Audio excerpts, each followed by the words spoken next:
African countries have made great strides in improving access to education in recent decades. According to the United Nations, primary school enrollment rate on the continent is now above 80% on average. Yet, despite the successes in primary school enrollment, inequalities and inefficiencies remain in these critical skills mismatch. Standardization, a scientific approach which involves creating a curriculum that is tailored to not only empower learners to fit and excel in the workplace, but also develop personal life skills and skills like numeracy and reading, has been cited as one of the potential solutions. A 2019 study led by Nobel Prize-winning economist Professor Michael Clement on the model now pioneered in Kenya by NewGlobe, an organization that supports governments develop education systems, found that underserved children receive 53% more learning over the course of their pre-primary and primary school career when this approach is used. The model has been exported across the continent, with state and national governments implementing a public sector transformation program with over 1 million children currently enrolled across the world. Earlier on, I spoke to Clement Uwajeneza, a director at NewGlobe, an organization that supports governments to transform public education systems, and I began by asking him, what is the current state of education across Africa? Worrying, not to say in crisis. The World Bank measures what we call learning poverty, and in its recent report, the findings were that 90% of kids of 10 years old in Sub-Saharan Africa cannot read and understand simple sentences.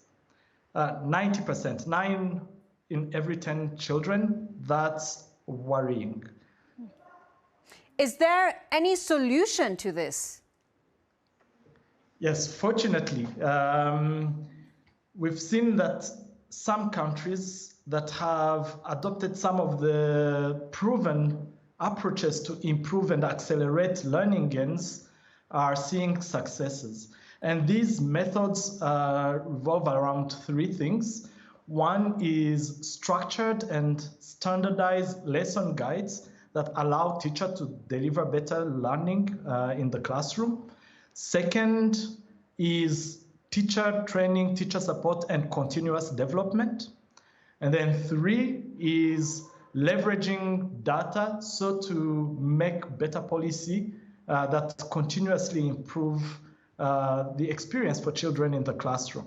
Do you have any scientific-based evidence that this is working? Because, as you said, this crisis is quite a big one. Yes.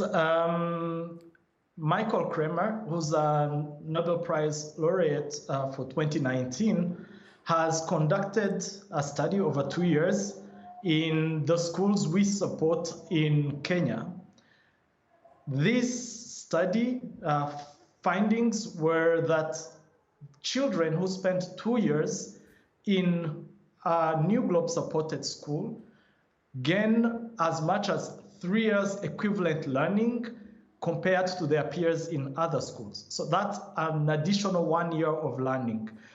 This results in, of course, better reading, better skills in numeracy, and therefore equips children in acquiring better knowledge because they can read better, they can calculate better. So there is evidence that this method works,